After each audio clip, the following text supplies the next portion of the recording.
8:20. Oh, I've got some big hair today. See if anybody pops in. Probably not. It is an ugly evening across Tennessee because the rain has moved in and the snow is behind it. I'm so over snow right now. I'm so over snow. So I'm actually not going to be on long. I've had the crappiest day. Have not felt well. The weather's atrocious. I'm going to call it an early night. And just sleep. But I wanted to get on here and check in. And just to let everyone know that if you watched my little video the other night where I said, hey Ron, you know you should do an interview with your older fans for the mindset of your older fans to reflect how your older fans talk to you and would like things they would like to know and feedback they would like to have. And if you all noticed, hi ladies, hi Gypsy, hi Denise, if you all noticed on the video he responded and was like, hey, I'll get in touch, we'll make it happen. So it will be happening. He's had a busy... Oscar, get off that pillow. No, ma'am. You get down. Get down. 9 years old acting like that. So he's had a busy day. I've had a day where the weather has not felt that great in the world. But Ryan, if you're watching this, check your Insta messages. I did drop one for you, so you can check in with me. Because old lady's fixing to go to bed. Because I've not had the best day in the rain, and the impending ice and snow are killing me. But I know he's been super busy too, so we're going to get it lined up and try to get it to happen. Ideally, I would think that he would want it to happen before the album release, so it will happen in, in the somewhat near future. So if you have ideas, questions, things that you would like to put in front of Ryan, or things that you would like to, or things that you would like to question him about that you've not seen another interviewer question him about, drop it below, and I'll see if I can get it to mesh into whatever talk we have, because you all know who I am. I don't do notes. I like to go in, feel the vibe, and respond to the person, and not like try to do a noted program, because I screw those up so bad that like if I can't go in and feed off the emotional energy in the room, it's gonna suck. So I'm gonna go in and really just kind of feed off the emotional energy in the room. So however he presents over his little box, the vibe that I get will be how the interview goes. Y'all know who I am. But if you have something absolutely that you want asked, I will write it down, and if we get time and I am able, I will wedge it in if possible. But for the most of the talk, I'm just going to be talking to him as a person and interviewing him and getting normal feedback like you would from anyone else. It's going to be less of a starstruck interview. I know I henpeck the boy to death. I mama hen him to death. Y'all know that. I call him out when I get irritated with his behavior sometimes. But it's only because I see what he is and can become. And I want to provide like that solid foundation and that positive energy, not like an enabling, like, some of these younger fans are just so intoxicated with fame, and it's just like, why? It's just, they live in a slightly different plane of existence than we do, but they still have a normal life. They still lead a human life with human components. And so I'm just going to talk to him as I would talk to another human being. We have had a few contact chit-chats before, so it's not like we've never given each other feedback and talked to each other, but this will be the first like interview that I think he's ever really going to be handed from someone a little bit older, that has an older mindset, that looks at the music differently, that looks at the concerts differently, that looks at the fanfare differently, and looks at what he's going through differently. So I think that's where we're going to win on this. I think that's where we're going to have a very good interview for the older demographic. Life hits us just a little bit differently. Y'all know that. And so I'm hoping the interview hits him a little bit differently, and also, kind of gives a different feedback to everyone that kind of sees it. Beyond that, I'm working with the person that dropped into our chat the other night that just blew my mind with intelligence. I'm working on that person to gain a little bit of insight into a few things to try to bring you some information or format a video that will kind of lend some light on certain subjects, and it has to be done so correctly, tediously, and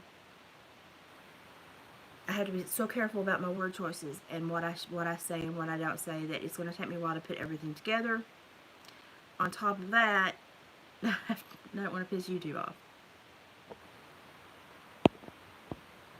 Wayne, if you can do that in the next 48 hours and either post them here, or if you need to catch me on Instagram, it's IZZBY Waters. So you can post them to this when it loads. After it loads, you can actually go and put them in the comments to the video where I asked Ryan to do the interview. That would be absolutely fine as well. You can Instagram them to me at ISB Waters, or you can email, and I believe Denise, bless her heart, who is too busy to be here modding. Bless your heart. It's my email is watersworkload@gmail.com. So if you'd like to drop anything there, those are the avenues to get them to me, and I will try my best, if the opportunity rises, to wedge them in. And some of them may actually give me a better way of thinking, so it may help me out as well. Hi, engineer. So I'm welcome and open to all forms of thought on questioning and discussion material. Don't want to keep the boy. I call him the boy. I know he's a grown man, but he reminds me so much of my son. I call him the boy. I don't want to keep the boy like forever because he's super busy. Denise, he's super busy, and I don't want to like. I don't want to like suck all the energy out of his day that he has. I don't want him to like go home and be like, dang, I've got to do this interview, and he goes home with this much gas in his tank to enjoy the rest of his day, and then I drain. I don't want to do that. When he, at the end of the day, when he goes home, I want him to go home and enjoy his time that he has home with his family and friends. So I don't want to like have this be the ongoing interview, so please keep them kind of short-sighted if you can. And I just want to make sure that we get a good representation for the aged group, especially the age group here in my little YouTube family that are huge Upchurch fans. I talked to people like in their late 60s, early 70s that responded to my video that he shared. So he's got a huge demographic of aged fans. And I knew we were out there. It's just nice for them to voice up and announce that we're here, and now to possibly get, you know, an avenue to interact. It's great. I'm excited about it. I would be more excited if I felt better today. I don't feel like the best today. It's the rain. The rain has hit me, and it has hit me hard. My yard is so soaked. It's that time of year again where I just need to buy ducks. Because I just eternally have a pond in my front yard. I'm so sick of it. I'm so tired of this weather and the aches and the swelling, and I'm tired of it.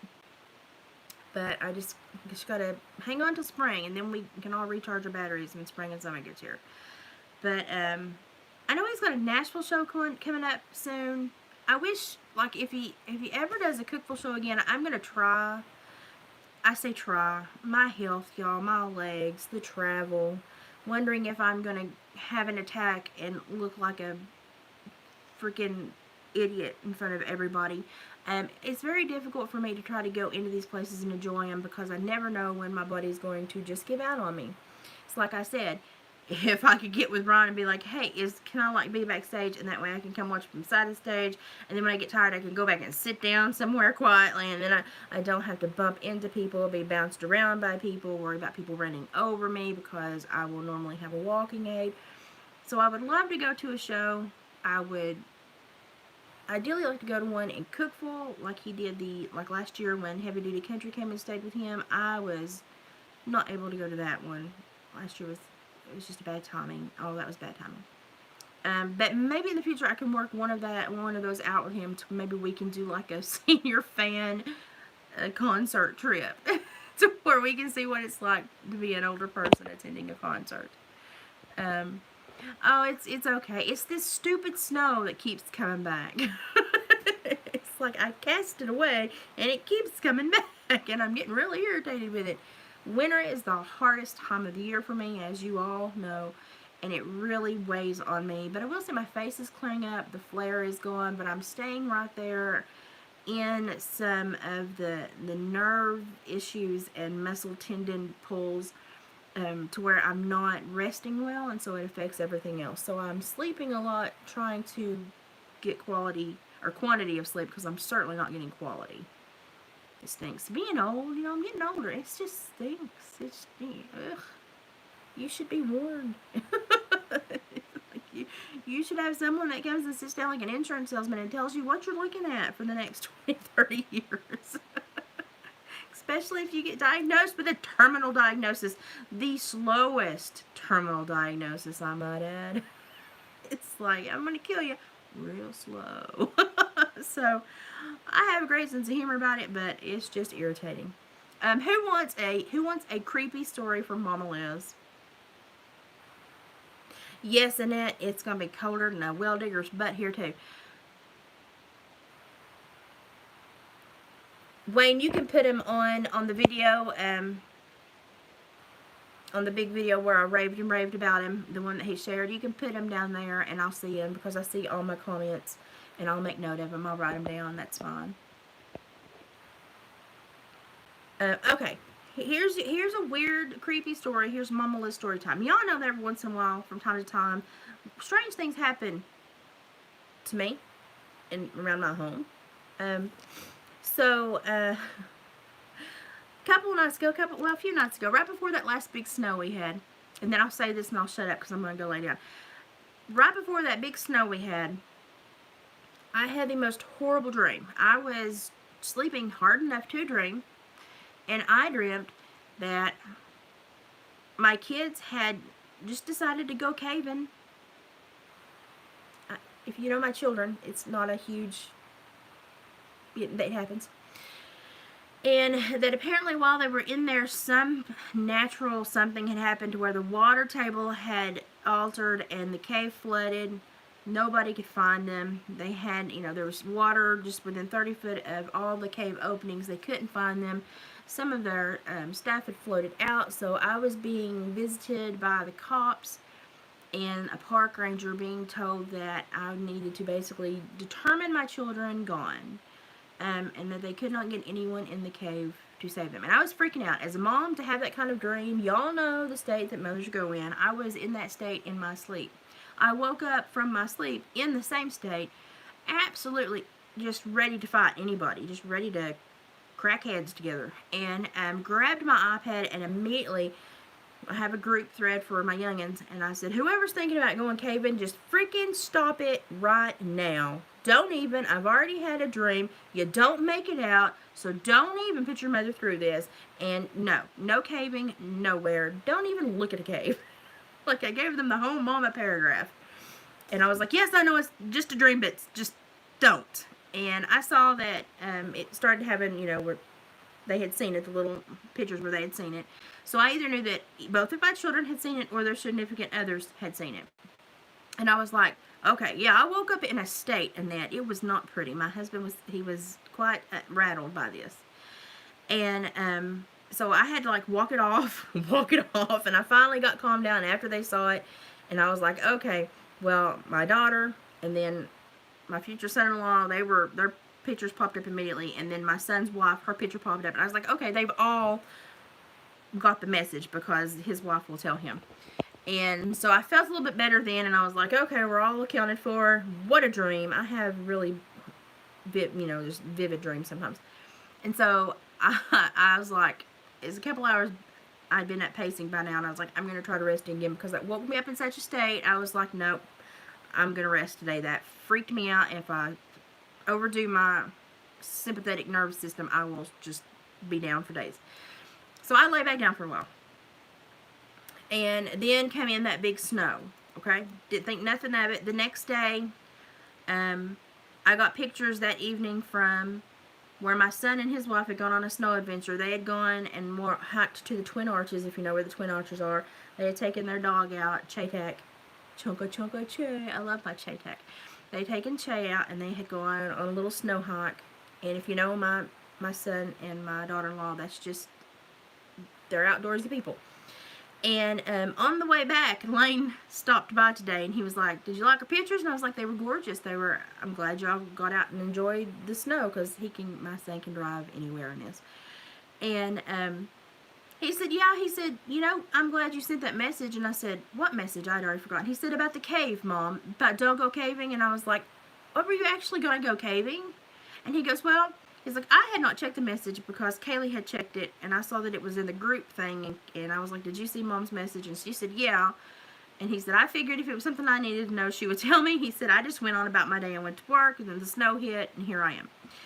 And he said, but on the hike out from the Twin Arches, he said, we stopped, and he said, up on the edge of like a cliff face, the snow had basically outlined a cave opening that you normally couldn't see because of where it was and the shade and the light play normally. And he looked at his wife and he said, 'Hey, honey, we've never seen that one. You want to go in and see what's in there?' And she goes, 'No, I don't have a very good feeling about that.'" And they went home. She was done with it at that point, and they went home. And he said it wasn't until we got home, and he's like, she had kind of calmed down, and she said, "Here, I need to show you your mom's message the other day." And she showed him the phone, and it said, "Whoever's going caving, don't do it, don't do it." And he was like, "Oh, crap." Well, that snow melted super quick yesterday and part of today. And it has created like flooding in areas up here that do not normally get flooded. And the Twin Arches hiking area, and it was one of the places that got flooded really bad. So, yeah, that happened. I don't know. It was kind of freaked me out. But you know something? I'm here to tell you. If you get one of those really vivid dreams and you get a really bad feeling attached to it and you feel like you need to wake up, call whoever it's about, wake them up, and have a big long talk, do it. I'm just here to tell you, do it. Because it may very well be something you need to pass along. That's the strangest thing I think has ever happened to me. I mean, I have funny things happen, but that's like the most clearest, that was just clear as a bell that I got that dream and they were not to go hiking. And so it was just one of those strange things. So, yeah. Oh, and the night before the snow came through, which was probably the night I had the dream. Yeah. Not knocking on the house, but whistling. We know in Appalachia, you don't acknowledge anything that whistles after dark, right? You don't acknowledge anything that whistles after dark in Appalachia.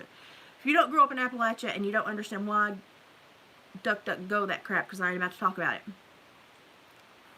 But there was whistling.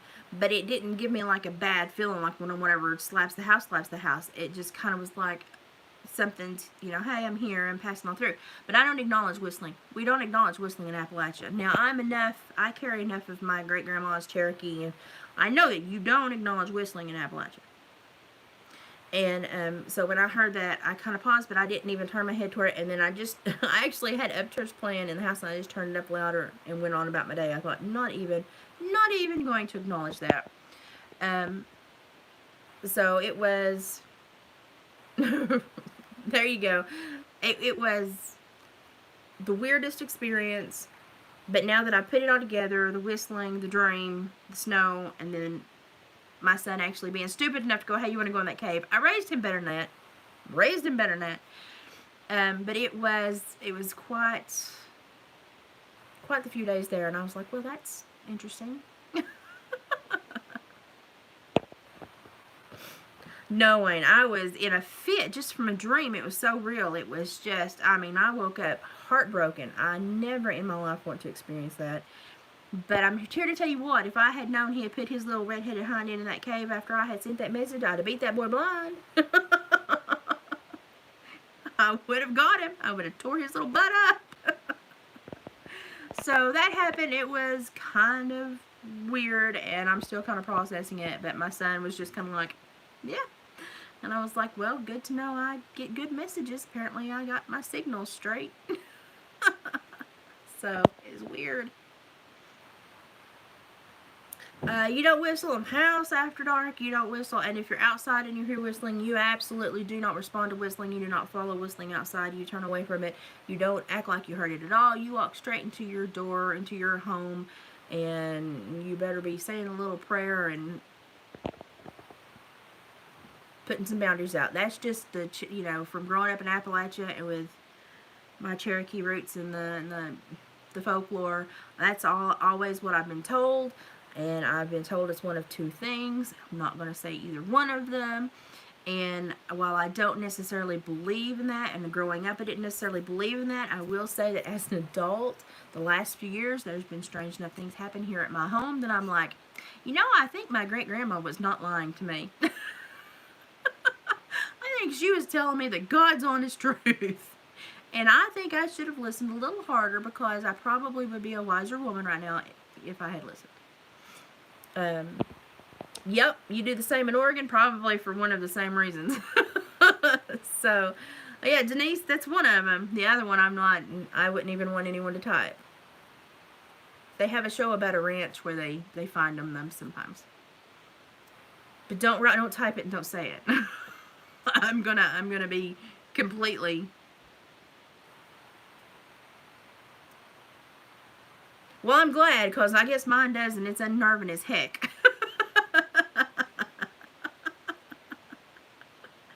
So, yeah, I guess mine does whistle. It is unnerving as heck. And it's not the first time I've heard it, but I've always been able to pawn it off as something else, but I could not pawn it off as anything else, because it was so cold that night. The weather that was moving in, there should have been, no one out close enough to my house playing a joke, because you have to go through the woods, cross a spring, and it's just too much of a trouble in the weather that we've had, the way the soil conditions are, and the weather that was moving in, and how cold it was. It was too much for somebody to be playing a joke on me.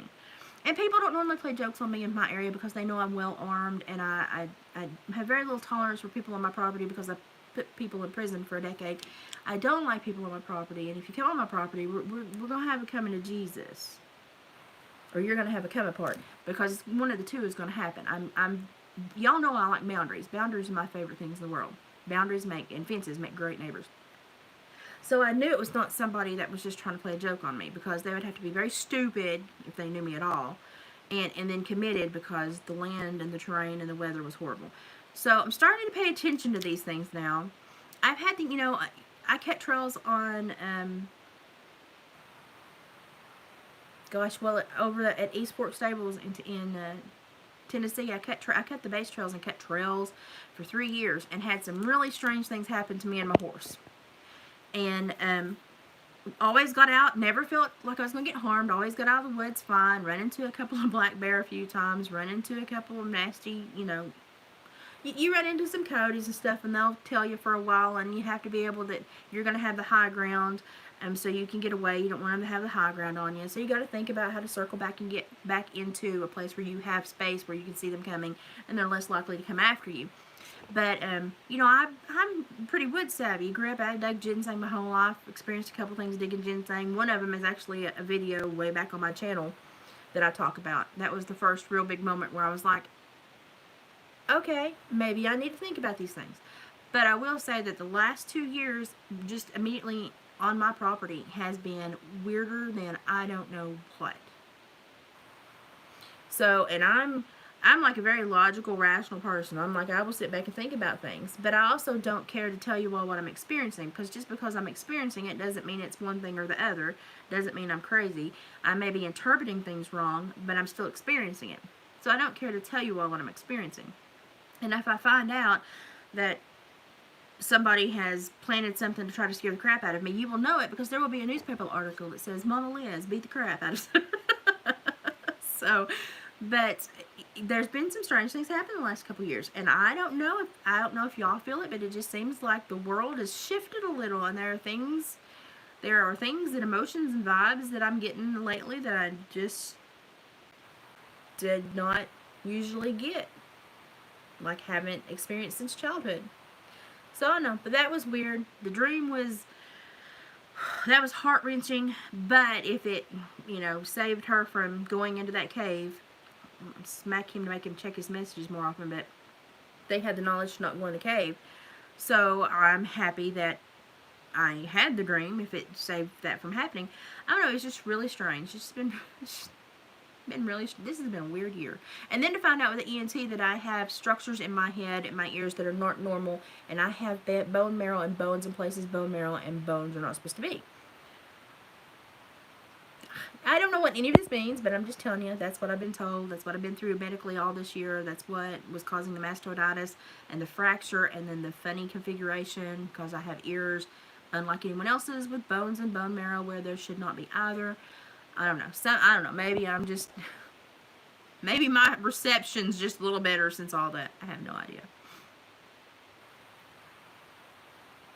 I've been in the woods my entire life and have never really heard an unnatural sound.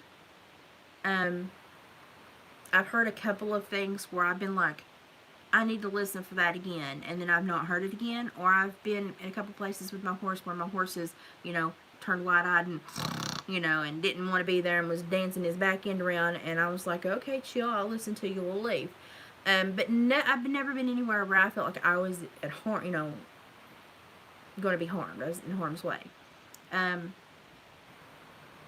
But I don't know, I feel like I've got like a toddler going, hey lady, but it's doing that in different ways to get my attention. And I'm just like, can you just pick on someone else? I just don't want to play this game. Annette, I do crap like that too. I have dreams like that too. Maybe something's waking up.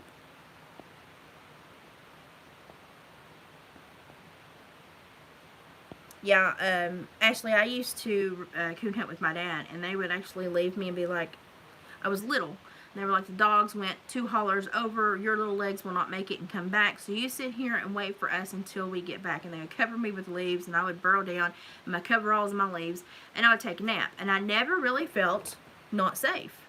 So I've been in the woods my entire life. My dad's left me in places my mama knew she'd probably kill him. So I've never had a really negative experience, but I have had things a few times not be normal, not, you know, something's there, you can hear it, and I'm trying to identify the animal because I've heard everything in the woods, and I can't identify the animal, and then when I put myself at a vantage point to see the animal, it's not there. That's in my video that's down below. But I don't, you know, I don't think it's evil, but, you know, I don't get the evil vibe from it. It's annoying me because I'm like, I don't play that game. That's not how I roll. But I have to say, with everything I'm seeing in the world right now, I'm like, okay, do you have anything that can help me manage through the Fauci era? Because I'm at wit's end right now, you know. So I'm really at wit's end with that little man.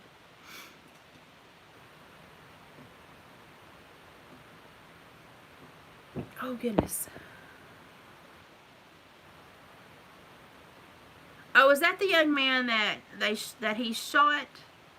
Okay, I think it's the same one. They put him on bond, put him on ankle monitor, and then they found him like on drugs, about to do the same thing again. Took him into custody finally. Here's something I want you all to absolutely pay attention to. Start monitoring the world for inappropriate microaggressions. This is what I'm seeing. So like when people go into the grocery store and one has a mask on and one doesn't, and the mask was like, put on your mask, you're gonna make me sick, and the unmasked was like, just walk away, dude. You've already checked out, you've got your groceries, just walk away. I'm not gonna make anyone sick if you just walk away. Put on your mask. And then the person who's scared of being sick, scared of contact, attacks the unmasked, which blows my mind, because if you're scared of getting their germs, the last thing you do is attack them, get in their bubble, and touch them. We're seeing so many inconsistent behaviors from people right now, and it's like, did you think? Did you think about that for 5 seconds? And I'm starting to see them. If you go on TikTok, you can see 5,000 of them a day. And it's really, it used to just be Karen scenarios. Now it's all across the board. People having these super weird,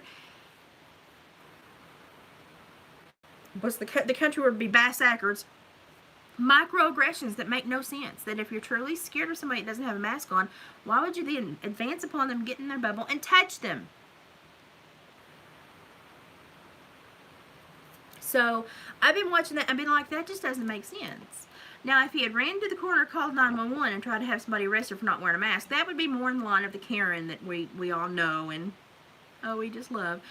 But the fact that these people are starting to attack for these small things, like, then he was just standing in the Walmart checkout line, and the guy had already checked out and turned around and was like, put your mask on.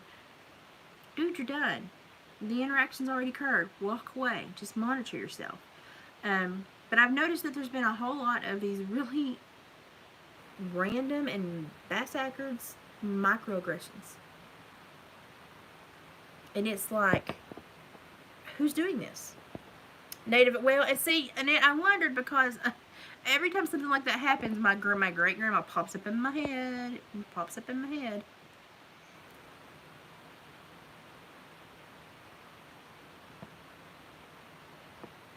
Yeah, and that's a third, but so far as I know, I'm blind. Where are you talking about the dog dude? That's a third, but as far as I know, there's never been any sightings in my immediate area. But we do have like one of the like supreme beings on those subjects very near to me. It's about an hour and 15 minutes down the road. Scott Carpenter, very sweet man, very nice guy, very low level guy. And you know, I listen. You have to understand. To understand kind of society, you have to listen to all aspects of it, even things that you don't agree with or can't understand. You still need to expose yourself to it so that you're not living a life where you're not trying to meet your fellow man halfway. So I listen to a lot of people that have a lot of issues or talk about a lot of topics. And I listened to Scott not too long ago, and I actually emailed him. I was like, dude, something's freaking slapping inside of my house and killing all my outdoor lights every time I put them up. And them freaking things are expensive. and he's like, has anything changed? And I said, well, there used to be, you know, along the fence line, there used to be a whole, like, we'd have 70 brick of wood piled up, and it would be like 5 levels deep all up that fence row where, you know, and they could come up the hill if it was something traveling. It could come up the hill from the spring and get behind all that wood and make it over to the swamp and never be seen. Well, then we sold all that wood. And as soon as we started selling wood, we went from the back and sold it, and we took it in chunks. And as we went up, we cleaned the fence row behind it. Every time we got a string of lights, like the lights would stay on, but as soon as we got to where that box was, that was wired into the fence, something would pull the wire out of the box and the lights would die. And I was like, we've had a hawk land there. We've got eagles. Sometimes we've had an eagle land there on the box and pull it out. I couldn't explain anything away. Just give me 5 minutes. So I didn't pay anything. I didn't give it any mind the first time it happened. And then we made it through a few more rick of wood to the second box. Happened again. So I go to the third box, inspect it. It's great. It's in great shape. It is placed in a place where if something tries to stand on it, they're going to hit one of the wires of the woven wire above it. And I was like, okay, so it's firm, it's wrapped, it's zip tied, and it's holding, and everything looks good. Got the wood chewed on up. Boom. That one goes out. Crap. So I go up to it, look, it's not only loose from the pole now, and I mean, I had it like with 3 zip ties on it, because you have to hold the solar panel where it won't move. Had it with like 3 zip ties on it, and it was firm. But it was twisted, and the freaking cord was pulled out of the back again. I don't know why I can pull cords. It has to have a thumb, right? So somebody owes me a whole bunch of lights, or I got a problem with something I'm probably not ever going to address. But so it killed all the lights on that side as the wood disappeared. And I ordered more lights. And I was sitting on the porch one night and heard a mother freaking like grunt noise. And, you know, being from where I am, it could have been a bear going through, and you know how they'll huff, you know what I mean? They're smelling and huffing and blowing. Or it could have been a hog going through, and you know how they pop their jaws and carry on. And so I wasn't too, you know, I'm well armed and very secure in where I am. And I was on the porch and just sitting in my little rocking chair, and I heard it. and I didn't even stop rocking. I was still rocking and sipping my drink I had in my hand, and I said, well, I've got more lights, but I ain't putting them up till you finish killing the others, because you only left one undone. And sat there for a minute, didn't hear nothing, and I said, I ain't putting no more lights up till you kill the final one. Do you know that last one is still to this day burning? They didn't kill it. Whatever it was did not kill the last ones. Well, I made a deal. I wasn't going to put the new ones up until they killed the last one. So until that last line of strings dies, I will not put the new ones up. Irritated. I've got like 5 boxes of lights to put up. But I don't know what's doing it. We put up trail cams to look for anything. The eagles that come through, the hawks that come through, even cats, bobcats sometimes come through a lot, coyotes. We've got a healthy little den of fox down over the hill. And I'm just like, okay, it's probably something that's just, you know, playing. But now that the wood's gone, I don't know how something's getting 4.5 feet up, turning and pulling cords out of boxes. So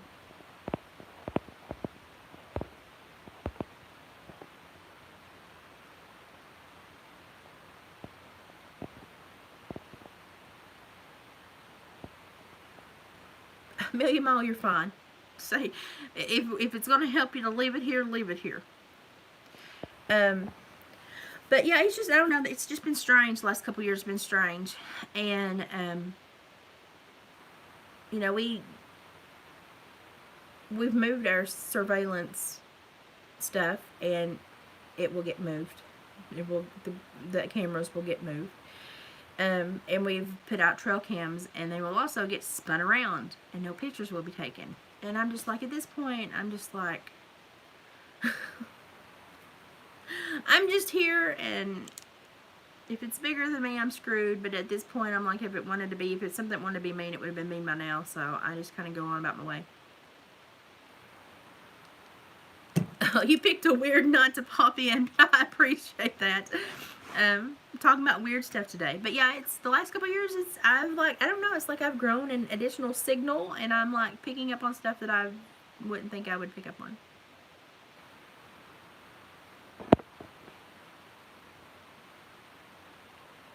That's what yeah, okay, cowgirl, that's what I'm thinking. I'm thinking, okay, I had those lights there, and I've had those lights there for a long time, but the wood always blocked it, and whatever wanted to go through could be completely unseen as long as they hunkered down behind the ricks of wood. And also, they could get in the barn without being seen if they wanted to. So now, perhaps whatever was going through is pissed at me because I made David sell all the wood so we could clean the barn lot and the fence row up, and they don't have a way to pass. But I'm like, just go behind the barn and through the swamp. I mean, it's not that hard. Just go behind the barn and through the swamp. You're not going to be seen. But I've lived here for 20 years. And, you know, never had any problems. And just the last few years, there's been some strange things happen. And right before Moses, our blue heeler, last year died, for about a year before that, he would do a sounding bark as if when he would see my husband come home, he would do that yip, yip, yip, you know, and I would know Dave's cresting the hill, here comes Dave. Or if David was outside working or walked out in his coveralls, because David looks like a big burly man in coveralls, then Moses would go yip, yip, yip, yip, and that was his I see Dave bark. And so I always knew, with my blue heeler, I knew who was here, what was here, anything that moved, wherever it moved. We had bark. I've had the dog for a decade. We spoke to each other. And so there for like the last year, he would start out going yip, yip, yip, and then he would slam into his house. And I would actually go out and I'd be like, Momo, are you okay? And he'd be like, no. Did you guys see that? And I'd be like, scanning with I've got huge trigger pull spotlights. And I'm like, there ain't anything out here, Momo. And he was like, that's okay. And I was like, do you want to come inside? And he'd be like, nope, I'm staying in my house out here. I'm not moving. I was like, okay. And he would do that at least once or twice a week. And the way David is shaped, my husband's a big burly man, the way he's shaped in his coveralls, I thought, is he seeing something that he thinks is David and is not? And that's what's scaring him. But he would do a sounding bark, and he would let me know. And so he had gotten very unhappy. He got to where he was staying inside more than outside there at the end of his life, because he did not want to be outside. And that's when we had the knocking on the house and stuff. And Oscar, to this day, if anything knocks on the house, will run to the other side of the house and sit in the corner and shake. And I'm just like, really? You don't even know what it is? Really? You made that assumption? You don't even know what it is? Okay. But Moses would just kind of like, he would be aware and roll his eyes, and he would not ever bark. And so, I don't know. For a long time, I thought maybe it's a bear coming through and just swatting everything and tearing with his claws, you know, because it's metal, they wouldn't leave much of a mark. Because bears are notoriously cumbersome and bump into everything and just have to, they're like a drunk 500-pound friend that just smashes into everything. They're horrible. Bears are just, they're horrible. But I don't know. I can't figure it out. Don't know what's going on, but yeah. We had the whistling the night before the snow. And I just don't acknowledge that. And that's from my great-grandma, my Cherokee great-grandma, all the stories she told me when I was little. You don't. And the stories she told me that had the lessons in them, I still don't. I go by those lessons. So my great-grandma was mean, and she will come down from heaven and smack me blind if I don't keep the lessons going. But yeah, there's been some strange stuff going on. So it makes me wonder if maybe Moses had not come in contact with something. I know, and I'm like, dude, I've got log cabin siding. Be freaking careful. So hard to find good kiln-dried siding. I'm like, be freaking careful. So I'm not going to be a gracious host if they keep bugging me. I'm going to be standing on the front porch like, but I honestly, at this point, I'm like, I don't know what's coming through this property, but whatever it is, you know. And when I get really irritated, I'll stand on the back porch and be like, stop freaking irritating me. There's a whole freaking line of woods. There's a fresh spring to drink out of. There's crawdads in there. You can eat down there. You can go behind the barn. If you're cold, you can get in the dang barn. You can go through the swamp and run over, and you can run the power line access. And I don't know why in the heck you have to rummage through my yard and knock on my house. Could we chill it out? And my husband's like, you're crazy. And I'm like, whatever it is, we're just having a talk. And my husband's like, you're crazy. And it will stop for a little while. I've had 3 knocks, but I've had 4. I've had it's never the same number of knocks. And it will follow me. Like if I'm in the top front of the house and I go to the bathroom, the first time I heard him, I was in the bathroom, and that's an external walled room. And it was so loud, I about had a heart attack in the bathroom. I about died like Elvis. I swear I need to write down things I say sometimes. But I thought it was my husband that had locked himself out and was beating on the house like a giant turd. And so I come up the hallway like, give yourself a heart attack, you lock yourself out, and try to break down the wall in the bathroom because you know you're stupid and acting stupid.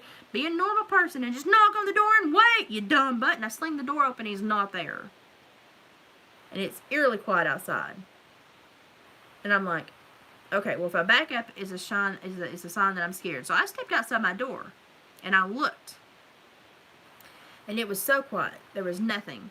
And then I see lights, and my husband crest the hill. So I knew it wasn't my husband. It's one way in, one way out. And I was like, okay, good way to get your butt shot.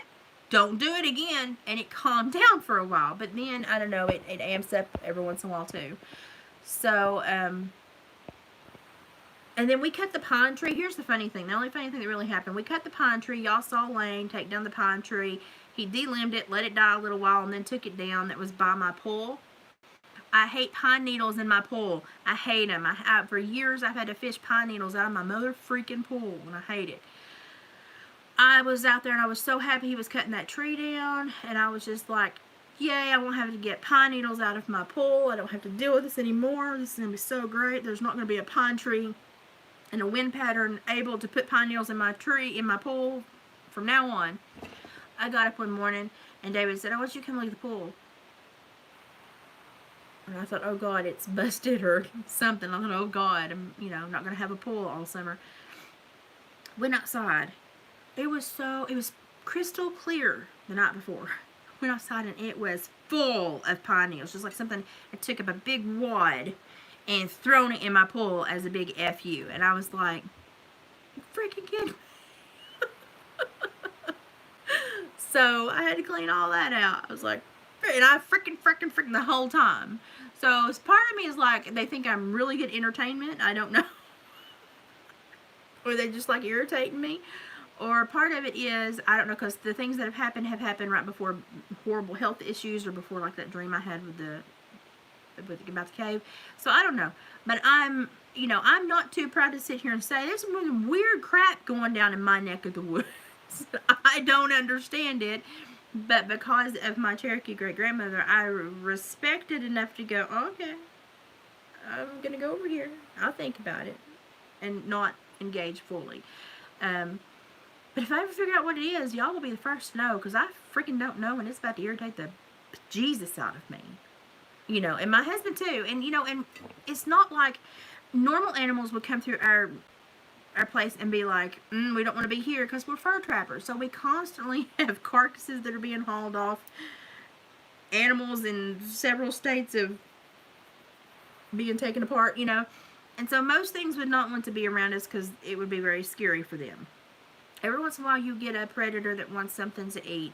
But we've never had anything taken to eat except for a bobcat packed off a beaver carcass one night. And we got that on tape. That was something. He was trying to drag it for like all day.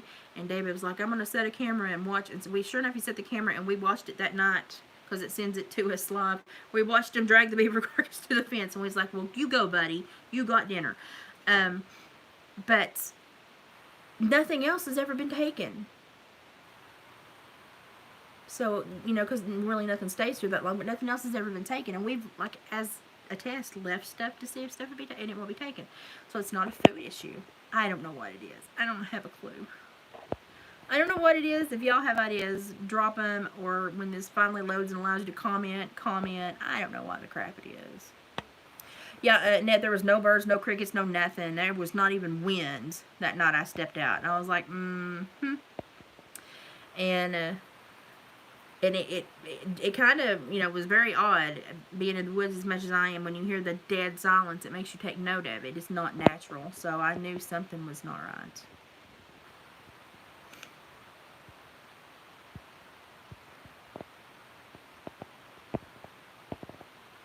I shared one story, which was the first and only time I really think I've come across something in the woods that I could not see, but that was there. I shared that story, and there was a guy that in the same spot where I was ginsenging, there was a guy in my same spot where I was ginsenging, where I told where that story came from, that took missing, and they didn't find him till, well, they didn't find all of him. They found his skull 6 years later and confirmed that it was him.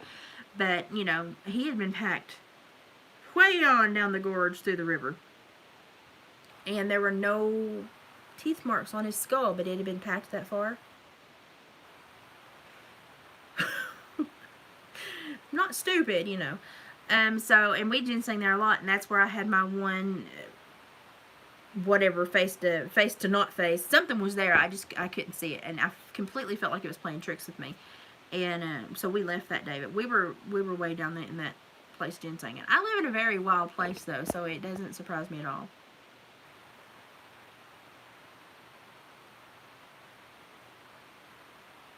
Oh, that sounds beautiful, Annette.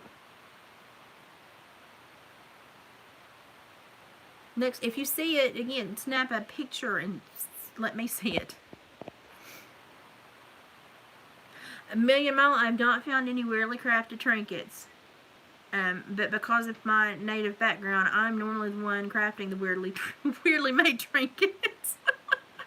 But no, I've not. But I have, like, kept my eye out. And I look up a lot. Like, I'm trained. I look up a lot to see what's going on, in the trees, and limbs that have been moved and pulled down.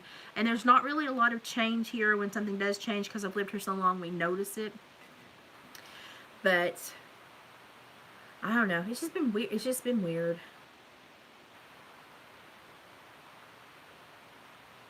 I don't have, my yard is almost tree. I only have a few trees in my yard.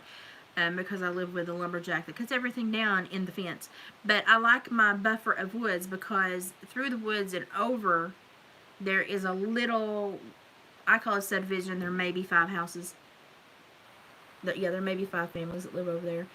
And I like the buffer. I like the buffer in the summer, because in the summer, on a pretty day, you can't really You know, unless somebody really hits their car hard pulling out, you can't tell that you live next to really anyone. Except for the one people that bought land that put their freaking trailer right on the property line. That makes me so mad. I mean, I'll have all this space and then they're like, right there. And but anyway, it is what it is. But I have pretty much all of this. I live at the dead end, and I have all of this like a little horseshoe to myself. And so I leave my little buffer of trees because there are a lot of animals that go through there. There are a lot of deer. There's some deer that actually use them to birth their babies. And so we leave the woods alone, but what's in the barn lot and in the yard gets, it gets cut. So, yeah, $1,000,000 laugh, but that I am the one that normally makes the things like, it's not nothing to see me on the front porch with, like half a coyote, weaving a dream catcher and stretching a coyote hide across it and, tying leather rawhide and, yeah. So I'm sure people that, if somebody didn't know me and saw me, like, making one of these fur crafts, they would probably think I was a weird, strange little woman. But I make them for, I just make them. My husband is a fur trapper, and I turn it into stuff, and he does too, and sometimes I take a little bit more pride in my work and get a little bit more detailed, and, and people will buy it for cabin decor. So I sit on my porch and I make very strange little things. But I do watch for things to change, especially in limbs that come down, limbs that are broken, how they're broken, any bark off of trees. We have a lot of pine trees too that put out sap horribly. So I look in the sap to see if there's any hair in the sap, and I'm like just like I'm big goose egg. I've got nothing except for very expensive dead solar lights and a bunch of irritation. So that's what I've got so far. But, maybe one day we will figure out what it is. And if I do, I will come on here and I will tell you all. Because I'm sure it will either be hilarious and I will feel absolutely stupid, which will be the best story ever because I love to laugh at myself. Or we will all have a moment of silence and need to pray to Jesus. So...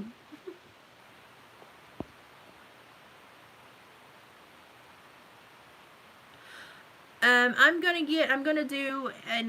be doing an interview with Upchurch. So we're gonna be doing a remote internet interview, and his team's gonna record it. They're gonna edit, do whatever they want to do with it, and they'll be the one putting it up. But I'm gonna be the one facilitating the interview because since he shared my video the other day, I told him that. And he's jumped into lives before, so everybody don't freak out if he jumps into the lives. He does that. He's done it a couple of times. Don't freak out. But I thought, well, let's get an interview from the older fans, for the older fans. Talk about, have a little bit less starry-eyed, frantic interview. Or the macho,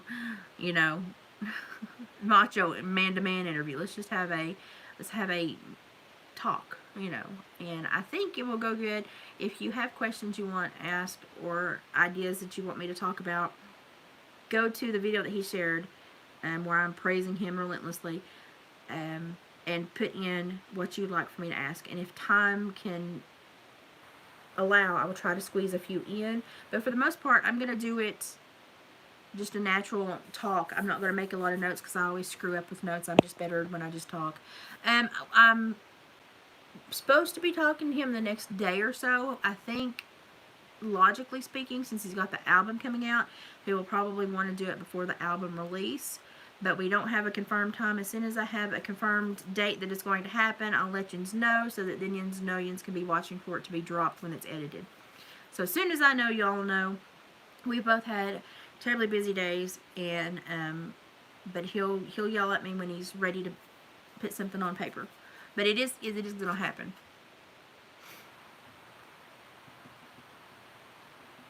Yeah, no, that's, as an ex-parole officer, that's something I'm going to talk to him about as well, because that's irritating me, just to know that people that, I know the oath they took for that badge. That irritates me.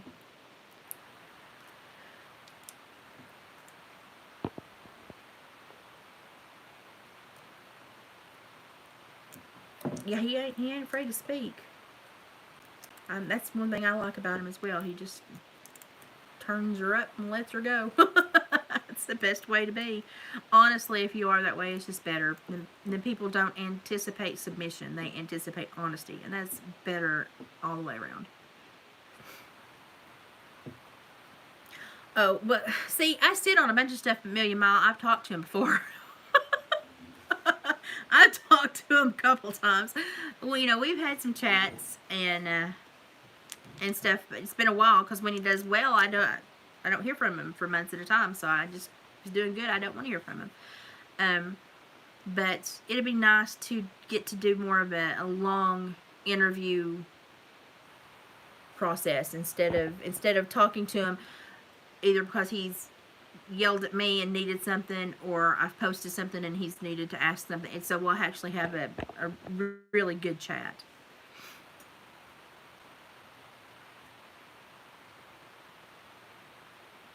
Yeah, he talks about important things. Yeah, he doesn't sugarcoat it, and he talks about important things. Hillbilly Lives. Everybody, Hillbilly Lives Matter has been with us for a little while now, quite a while actually. If you will, show support. If you like Triple T and you like stuff like that, you're gonna get a similar vibe. Somebody that's got a lot of life under the belt. So if any of you would like to help somebody out, why don't you go to Hillbilly Lives Matters and go and sub and show some love. We've got some really good solid people in this group. We have a really good little family here on YouTube. We really do. Even though I know y'all think I'm crazy tonight. I'm not. I swear I'm not. Just talking about the weird things. Go show some love. And then we have, you know, the Hillbilly Reacts guy. He has a merch line that's really cute. If y'all want to go and show some love to him too, that would be good. But Hillbilly Lives Matter has been with us for a while now. So y'all go show some love. And we've got a really good little Creek Squad crew. Now, I have gotten the Creek Squad Counselor YouTube channel. I've got it. It's mine. And I've got the Creek Squad Counselor at gmail.com. That's mine. I have been having issues with my freaking internet since all these snowstorms, and then they have to reset poles where they get broken, and so I've had issues uploading longer videos, as you all probably have noticed with the short ones I've been uploading. So as soon as they get all this crap fixed and we stop having these snow loads that knock down trees and poles, then I'll get back to putting up the longer ones. And I'm going to put over the original video that Ryan shared to that page. And then eventually I will be putting all the Creek Squad discussions and stuff like that over there. Never crazy. I'm crazy. I'm crazy on a good day. I embrace it.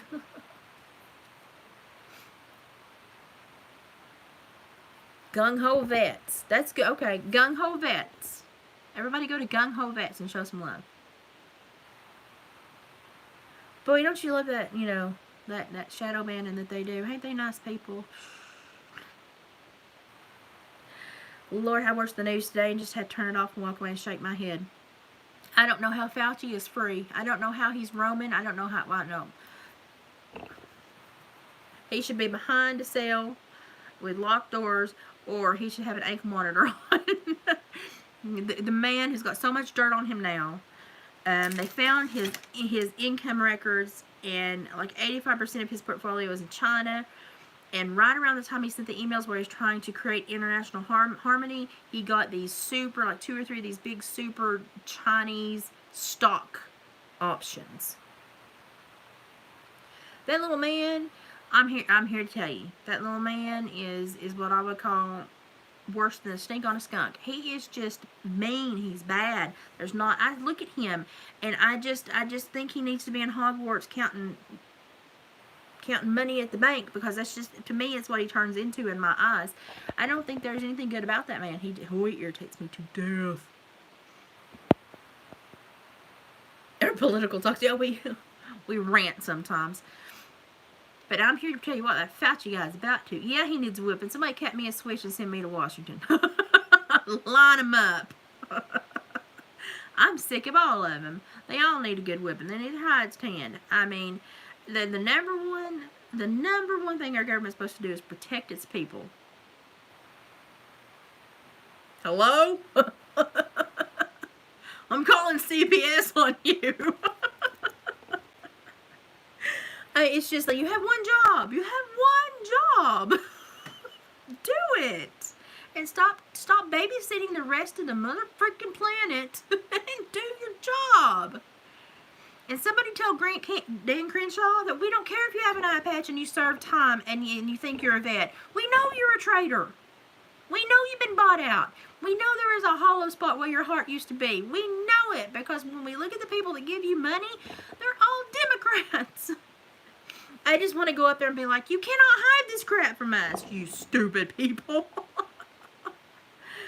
They think they're celebrities. They think they're Hollywood celebrities, and they're not working people anymore. They need to work.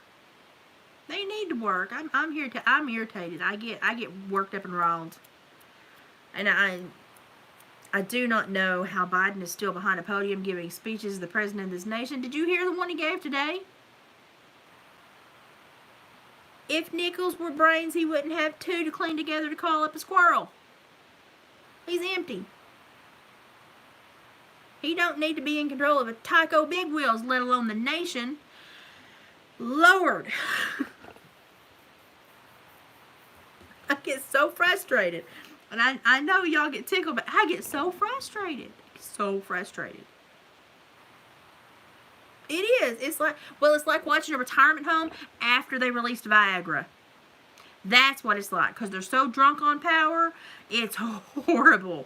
And they're all at the whims of their most horrible little fantasies right now. And it's just like, we all know you're a piece of crap. I have very little faith. At least I know Jim Jordan will get up and at least try to tell them how horrible they are. But at the end of the day, I have to say, as much as I want to have respect for him, I still, as soon as he turned off my TV, I'm like, I don't know who he is when I can't see him on the floor. I have that much question. I have that much deep-seated curiosity and almost regret from not knowing, not being able to really infiltrate these people and understand them. Like, you don't get one-on-one time with the people that represent you like you used to. Used to, they would spend more time at functions for people.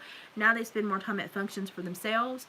And so we don't really get to know these people. They live in gated communities and they're removed from society, and I'm like, man, let's get some salt of the earth good people back in there. Let's get some people in there that's got some calluses on their hands. Let's get some people in there that have gone days and days and days without food. They've gone months wondering if they were going to be able to make it to the next paycheck. Let's get some real people in there. Because you people making $170K a month and somehow turning into $10 million, yeah. And yeah, that's legal.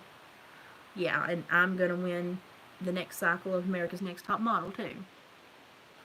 So I get really frustrated because you can see the lies and deception, you can identify it, and then you've got like Pelosi that can stand up there and say 5 words that don't go together, but then they believe that she told the truth, and I'm like, there was no logic in that sentence. There was nothing. There was, and then you've got the sheeple that just like, aren't they the best things in the world? No, I've stepped in cow shit that has more integrity than these people. I get so frustrated. I get so frustrated. And if I were to meet one, I would probably just have to sit down for a moment and laugh. Because I would know that what's about to come out of my mouth is not going to be good. But it probably needs to be recorded. I get so frustrated with these people. And all these scientific crap they've got going on. Did you know that now in papers, there are papers writing about all the different metals that they've placed in us, allegedly, with all these jibby-jibs, And, y'all, when you put 2 nails in a tater, you can light up a light bulb, right? Y'all done that where you wired up a potato, put 2 nails in a potato, and you can light up a light bulb. Y'all remember that science experiment? 2 little bee nails in a tater. Surely y'all have done that experiment. What happens when you pump a human body full of small, little, metallic crap that will eventually spread into every cell of their body? What are you making? Because we're big-ass potato. So what are you making? What are we going to power? What are we going to perform? What's going to happen? And don't you tell me there's so many articles about metals, different metals being found and all. Oh, no. Something stinks. And so I look at people and I'm like, and now we've got these doctors that, it's okay, Jamie, I'm just It's been a weird little life. Now we've got these doctors that are saying, oh, by the way, we fear that there's going to be reactions to these towers being turned on. And they publish it to the NIH website. The NIH, they're doctors with the NIH. And I put it on my community tabs. Go read it. And it's just like, we're not stupid. And honestly, I feel like, and this may be, this may be y'all may think I'm crazy after this, but either nothing at all will happen, and we'll just all be sick because it was a failed attempt at health, or we're all fixing a bunch of we're all fixing to be a bunch of remote control Tyco cars with brand new charged batteries fixing to be turned on and driven somewhere. I don't know which it's, I don't know, maybe nothing, maybe that. But the fact that I can sit here and have so much distrust in my government that I have to think like that tells me anything that falls in the middle should not surprise us. And that's a lot of room for a lot of crap to happen. And if we live in a nation that you can have that much wiggle room with what you think your government's up to, you got the wrong government. we got to get a handle on this. We got to get a handle on this. And I'm sure if we knew the things that they were capable of, the things they already had out there, and I've been reading, I've been digging, I've been doing some deep diving. I know some of the things they're capable of. I just haven't found a way to tell you all about them without you thinking I'm crazy. It makes me wonder how long we've been seen as a source of amusement rather than the people that should be protected.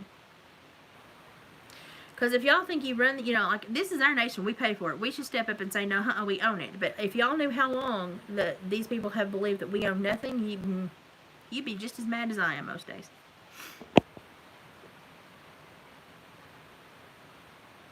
Well, the thing is that the bad thing is that people, when they get power, you never know how they're going to react until they get it. And half the time, they do okay, and then the other half the time, they go off the freaking scales. And you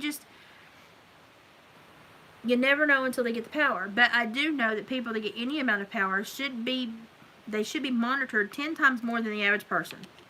It's like, I'm here to tell you, I went to school and saw good people get hired on at TDOC. I went and worked. I worked a couple of things with TBI because we had guys that were having issues and had gotten in trouble with TBI. And you would see our people from TDOC go and get hired on at TBI. And you would see their personality change every time they climbed the ladder. Why? You got a couple more bucks in your paycheck. You are still serving a purpose. You are still working. You are not king of anything. Stop it. Yeah, we need to really just look at term limits across the whole board for everything. And we need to have an avenue specifically. Well, and what they're doing with this whole J6 situation is retarded. And I'm sorry if that word offends you. It's retarded. Because they're acting as though that was worse than Pearl Harbor. Oh, really? That was worse than the day that our government knew that Japan was on its way and it was going to hit one of 3 places, and they sat back and said, we don't know which one it's going to hit, so we'll just have to wait and see. But it's okay, we need the momentum so we can go to war anyway. It was worse than that? Really? It was worse than 9/11? Really? When over 3,000 people lost their lives in an instant? I just want to smack these people. I just want to smack them and go, really? You've not lived in the real world, have you, honey? Because every video I've seen, minus a few that looks like Keanu Reeves, patterned out punch fights, or the cops throwing gates sideways and waving people in. I cannot find anything that looks even a tenth as bad as what I had to watch for 2 summers with these BLM and Antifa that got bailed out of jail by our vice freaking president. So, I'm sorry. Don't piss on my leg and tell me it's raining. I'm not stupid. I've watched enough of the filmage to know that there was something going on there. There were people, there were paid actors there. There was people, the only footage that you bought from anyone in the Capitol was from that Solomon guy, who is the biggest piece of crap on a cracker we've ever seen. You might be selling it, but I ain't buying it. But People just accept. They just accept. I'm not allowed to talk. Yes, you are. You have a mouth. Talk about it.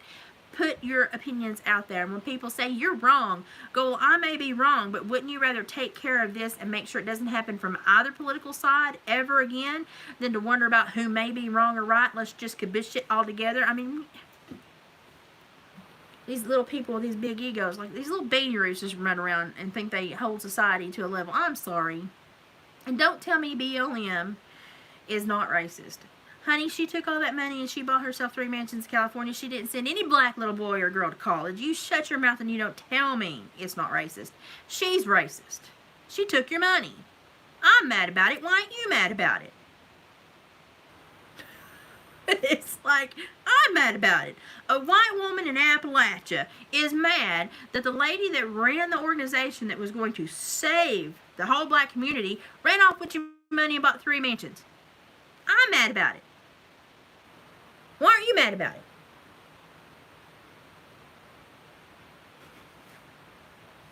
And then they turn and go, you're racist. Well, it's better than stupid. So, okay.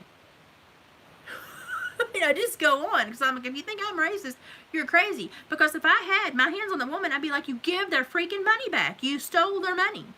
That money did not go to you. It went to an idea to better an entire community. Cough it up, honey. Where did you stick it? Have you seen anybody from their community have that conversation? No. Little white woman Appalachia's ready to have it. But I'm racist. Hi. I'm racist. And I'm just sitting here going, people. It takes very little to be good to each other. It takes very little to be good to each other. Oh, I know what Operation Mockingbird is.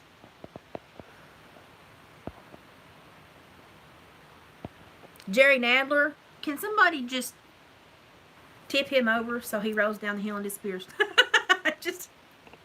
He barely can stand up. He can barely stay awake during congressional hearings. Why is he there? What good is he doing? I didn't know that the penguin from the Batman movies was like a necessary part of our Congress. I mean, and Adam Schiff, every time I see Adam Schiff in my head, I go, I'm a real boy. I cannot stand that man. I cannot stand that man.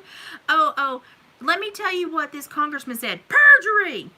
But Adam Schiff can go, oh, but it was a parody. It was a parody.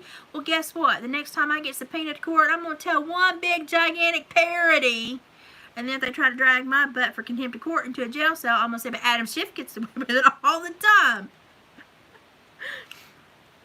It's like, how is that a defense? It was a parody. Have you ever in your life? Well, then stand up and sing the rest of the song, Adam. We're all dying to hear it. Weird Al is just waiting with bated breath. Lord. And these people run our country? I wouldn't trust them with a ditch digger, let alone, a ditch digger, not a country?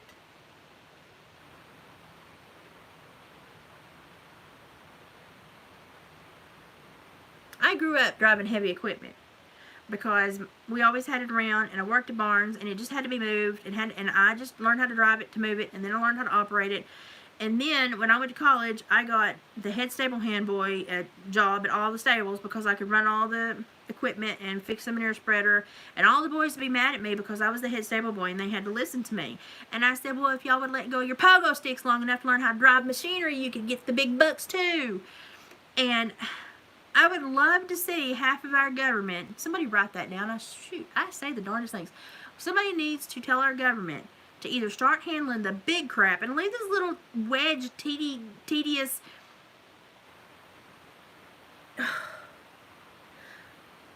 I would rather see them handling big, meaty issues than fussing about wearing a mask on certain sides of a room or AOC crying about somebody calling her a mensch. If that's the worst thing you've been called in your life, then you're doing great. I'll switch lives with you any day, and I'll let you come and live my existence for 24 hours, and then you can tell me how blessed you are and how much more you should pay attention to it and how much of a better job you need to do. Because real life sucks, honey. You know something? And on waiting tables, it ain't that bad if you're pretty, so you just need to shut your mouth. So, but I'm getting, I don't know, I'm getting real irritated with my government. And I want them to step up and do their jobs and be who they're supposed to be. I'm getting real irritated with them. And all I see are characters. I see characters with storylines and that create drama events to keep, like, and it's like a soap opera. I don't want to watch a soap opera when I watch my nation's leaders. I want to watch people with integrity handle the shit I hired them to handle. That's it. That's it. Like working anywhere else. If you have a secondary interest or a secondary job, we have to sign off on it and you have to keep it separate. And I'm just like, they should have the same, like they made stock trading and what is it, insider trading illegal for everybody else, but they can do it because they have to create the guidelines for the stocks and the stock options and help finagle the business side of it. So they know everything, so they can turn their $170K a year into $10 million, no problem. But when Martha Stewart does it, her ass ends up in jail. Foul on the field. Where the heck did that come from? It should be illegal for everybody across the board. And if you work in the government, you should have to sign something that says you will never get stock options. You will never, because you should not. You should be able to make your own money your other ways. You should not use your intelligence to make money and quadruple it and extort your seat. We really have to start holding our politicians to a tighter, stricter world, because now that they think they are celebrities and kings and queens that sit on thrones, we have nothing. We can't stop them. We can't stop them.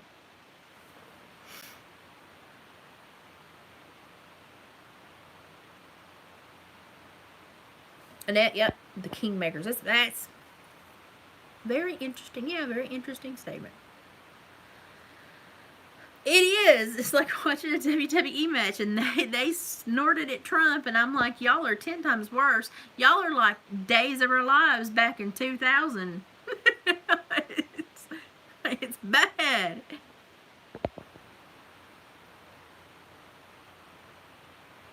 Okay, Todd, the Upchurch interview is going to happen. He confirmed it's going to happen. He's going to be in contact with me. We've talked before. He knows how to contact me. So I'm assuming we're going to talk in the next 48 hours, but I would say since his album release is coming up, it will be done and edited and probably put out before the album release. As soon as I get a confirmation from him about the timeline, then I will come on here and let you all know, but I just wanted to say it is happening. So as soon as I know more, I will let you all know. So as soon as I have a date with him for the call, then I'll let you all know. You all know it's happening so that you will know it'll be edited and dropped out at some point after that. But yeah, we're gonna. I would think that his intent would be the same as mine, to get it out before the album drops, just for added advertising. So looking forward to that. Sorry I had to go on a rant. I was like completely left brain there for like a whole 10 minutes. That's it. They got mad because Martha got in the wrong sandbox.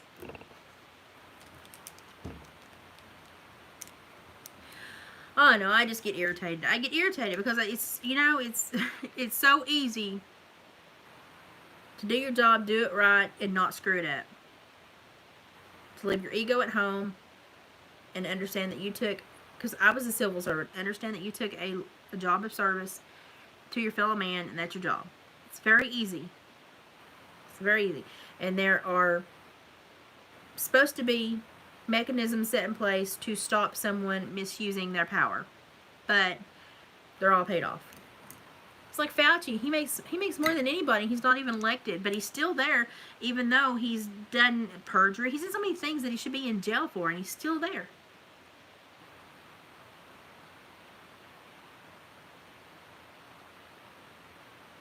But you know, if some working man in here forgets to pay his child support for a couple of months because he's getting short checks because of the Rona, they'll come and get him and put him in jail. But Fauci can lie to Congress, have insider trading, make horrible deals with another country that wants to kill us. It's okay. To be quite honest, I think he's ahead of all this, and I think he'd be happy if half the world dropped dead, because who else would do what he's done? And I'm not talking about the beagles and the sand fleas. He experimented on orphans, orphaned children. And his wife is head of the bioethics place. Well, aren't they two peas in a pod? They wouldn't know bioethics if it bit them in their ass. But it's just, I don't know. I get real irritated, real straight spoken, and I just get real irritated because the thing that has not happened for so long in America, the one reason that America is not America anymore is because justice has not happened in America for so long. And the justice that needs to happen are our politicians that have milked America like it was a Guernsey cow. They need to be in prison. These people that have mishandled the finances that come from the people of this nation, put them in the pokey. These people that have made our stinking borders nothing more than a crosswalk between two nations, put them in jail. You have degraded our nations, its laws, its ethics, and the pride that we have. We don't care if people want to come be part of a nation. That's great. You want to live here? We'll take you the right way. Because then we know if you put all that momentum into getting here, then you have the right momentum to be here. We'll take you. We'll gladly accept you. My town has got lots of immigrants. We love them all. They bring some flavor to our little area that we sorely needed. And we're glad to have every one of them. But they all came legal. They're all legal. And they run their own businesses. And they're lovely because they share their culture with us. And we just love it. But when you let people just traipse in and traipse out, and they don't think they really gained anything by coming here, they think they're getting a handout. Well, it breeds resentment. And what does resentment breed? Anger and hate. And then there we go. We've lit another fuse. So it's not, they're setting it all up for a reason. It pisses me off to no end. And I just wish people would wake up and be like, okay, we've got to start talking about this. We've got to get on the internet. We've all got to put our voices out there. No matter what they're going to say or if they're going to call us names, we need to get our voices out there. We need to say that there is a large portion of this nation that does not want to see it go this way. And we're not violent, we're not hate mongers, but we're sick of watching our nation be depleted and ruined. And it's time to get back on track. And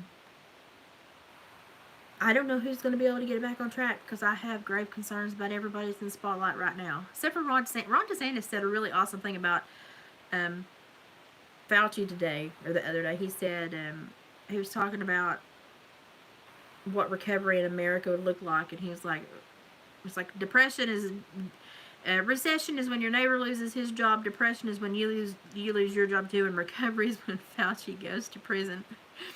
And I cackled for a solid 5 minutes. That was the best thing I'd heard in I don't know how long. But it's true.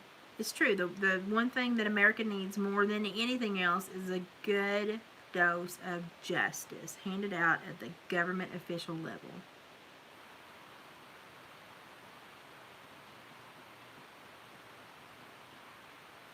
That's where I am on that one. So I think I've about talked myself. I'm tired now. I'm gonna have to go to bed. But I'm glad I hopped on. So as soon as I know more about the Upchurch thing, y'all will know more. Until then, we're just waiting.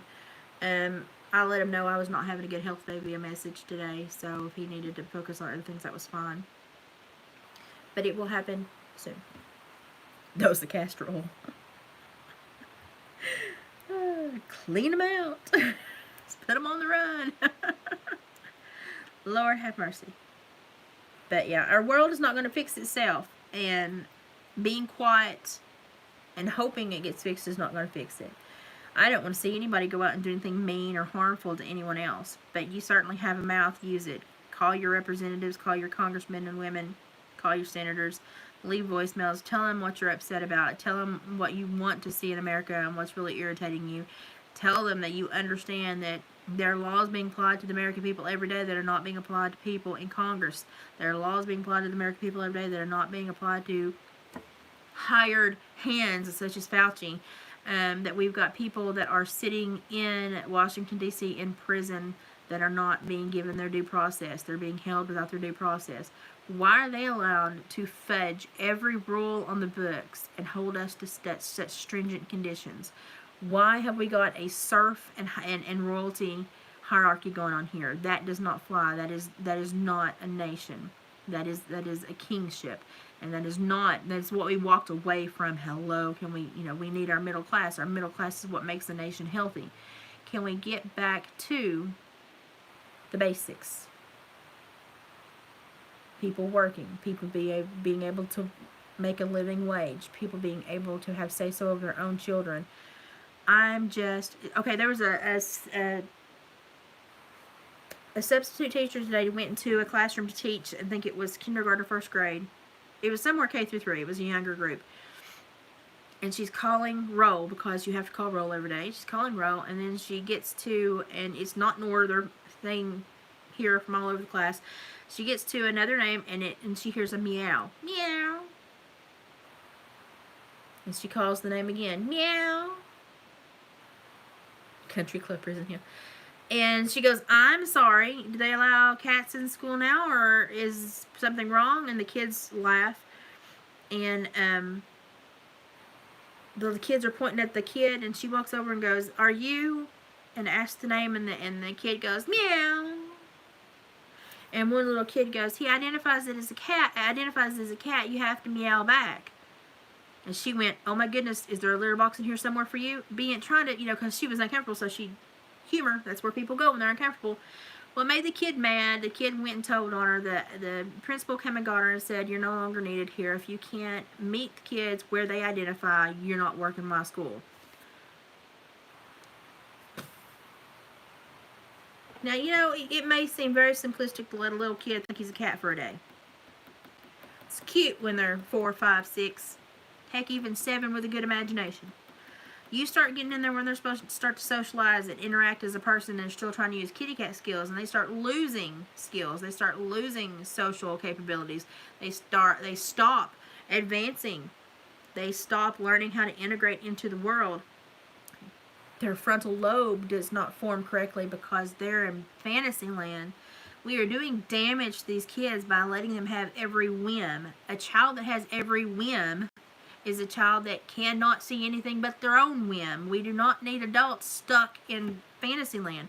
We need productive members of society. And let me tell you what, the one thing that will kill somebody quicker than anything else is feeling counterproductive. Feeling as though they are not blending with society, are not helping with society, are not creating a change and adding energy to society. That is the one thing that will drive everyone clinically insane.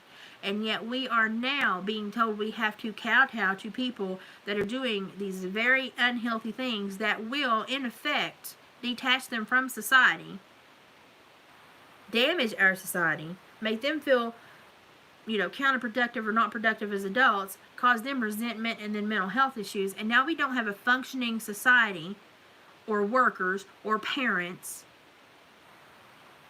But it's okay. Let him be what he wants to be. Well, I'm sorry, if he doesn't ever land on the page of productive adult, it's not going to fly. And people don't understand. They think it's not damaging to let them be what it is. It is very damaging to indulge a child to an unhealthy level where they detach from society. It's very unhealthy. Masters in psychology, I know these things, counsel children, dealt with kids that have trauma backgrounds and addictions. Very unhealthy. And yet our government caters to these little profit groups that are trying to create these little church of vacant minds. And we're just supposed to sit here and be like, okay, sure. Hi. Well, thank you for calling such and such business. I'm sorry the vice president isn't taking calls today. He is currently busy with his catnip and his scratching pole. Can you give him another 2 hours? Thank you. No, not going to fly. Not gonna fly. But you know something, for me to say something like, oh, she's a hate-ridden, horrible person. I'm logical, grounded in reality, and I know what it takes to live in the goddamn world. Grow a spine. It's frustrating. The whole government society thing, it really gets under my skin. There's so many good people that are overlooked because they don't meet the criteria of the creme de la creme. But then you go try to find the creme de la creme, and they're all freaking idiots or drug addicts or Hunter Bidens. And I'm like, what? You think these people are the upper echelon of society? Are you stupid? I'm sorry, I'm going to go back to where we use country crock bowls as fine Tupperware. We have more common sense. But that's just where I am. And I'm probably not going to be moved. I'm pretty firm in there. But the things that are tearing our nation down are being implemented by people in power. And don't believe for a second they don't know what they're doing. They know exactly what they're doing. It's like winding up a little toy and setting it off, watching it walk into destruction. They know exactly what they're doing. We need to hold them accountable. And I'm doing my best. I'm like, sending emails and leaving voicemails and letting them know this is not flying. You think this is going. You think this behavior is flying. It's not. Because the real people that live in the real world, pay the real bills, and do the real work. We know what y'all are up to. And it needs to be corrected. I like her. Hey, I like the Pioneer Woman. She gets a little ritzy at times. But I'm here to tell you, you can find some really nice like crockery and casserole stuff at the Goodwill sometimes.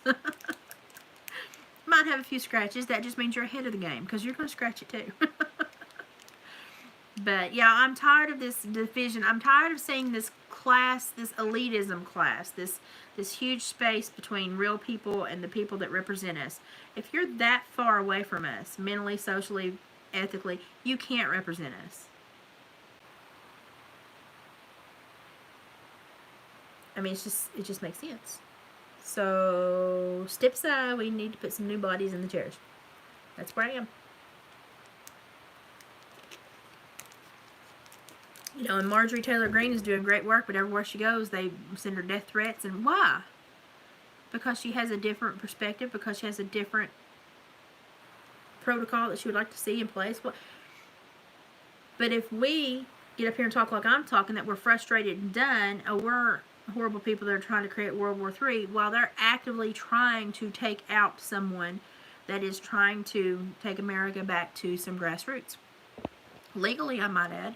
Through the governmental way that it's supposed to occur. And then you ask them, do you not know that what you're doing is horrible and we're doing it for all the right reasons? And we're so they're just going in circles, sniffing their own honey, and they do not understand what they're doing, and they will not hold themselves accountable. That's my biggest thing, is these people get on these power trips, and they will not hold themselves accountable, but they will hold everybody else accountable. And then we end up with what we're dealing with now. And I'm so frustrated with it. I'm so over it. I'm over it. It's going to have to change. We cannot, as a nation, move forward. We're stuck in the quagmire. We are in the clay. We're stuck. So something's going to have to give. Because as a nation, we're not going to move in any positive way until something occurs, something happens. And we can see a positive foundation being met. We're going to have to shake hands and start over. Because what's going on right now is not working. I'm tired of watching the soap opera every time I try to get news. I'm tired of reading someone's journal when I'm trying to read an op-ed in a newspaper. These stupid little liberties that these people take are about to irritate the bejesus out of me. I just want news. I just want facts. I just want stats. I just stop trying to, finesse it to death. Just give me the news. So, but yeah, I'm over it. And every time you say politics, that's what happens to me, because I get madder no way in. I love the Goodwill. I found the best stuff at the Goodwill. The Goodwill is my happy place. I love it. I can't get to one very often because it's like an hour and a half down the hill. But when I can get to it, I'm very happy. And I won't, like, if anybody has to go to a specialist appointment, I'm like, find a Goodwill. I'm going to a Goodwill.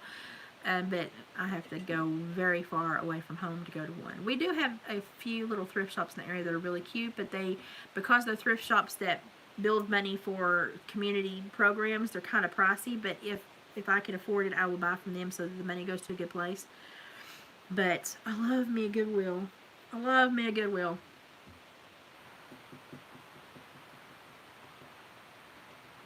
I think as a nation, we're already, when that point when you're playing Monopoly with your family and you finally just tip the board and start over. I'm there with the whole government. Let's just tip the board and start over.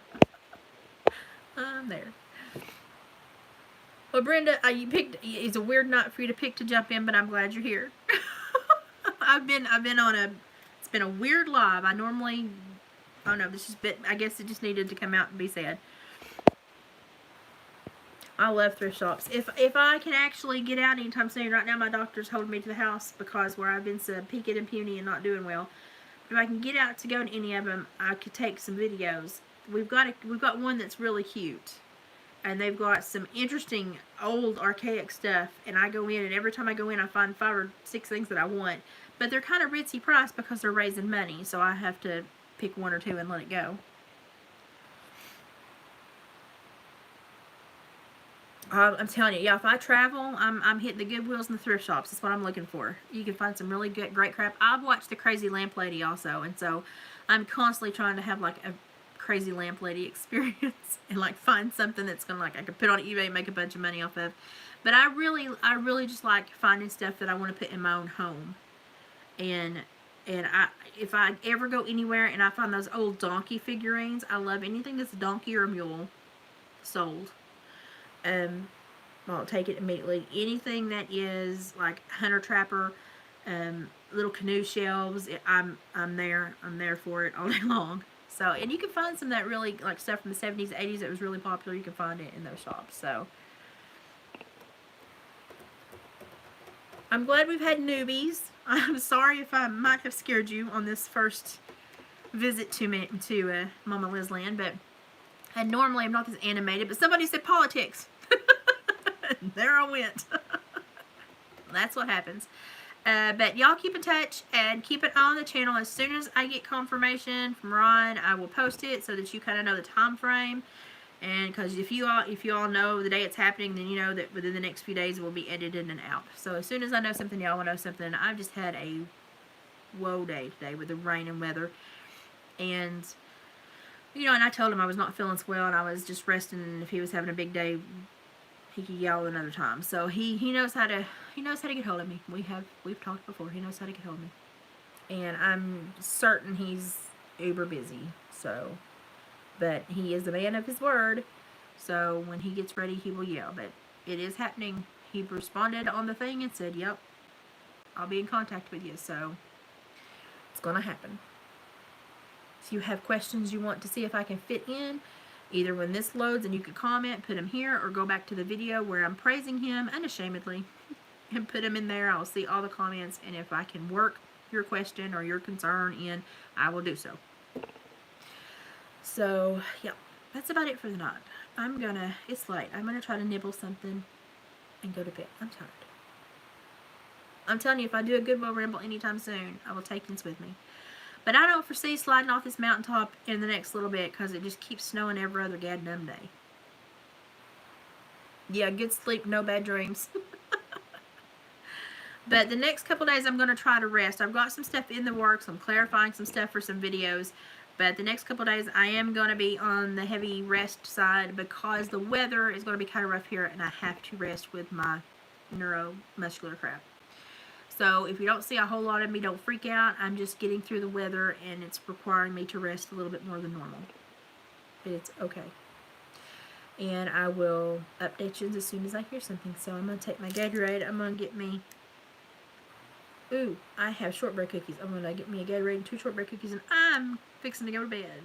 So y'all have a good night. Thank you for spending your time with me. Because I know you can't get it back. So thank you for spending it with me.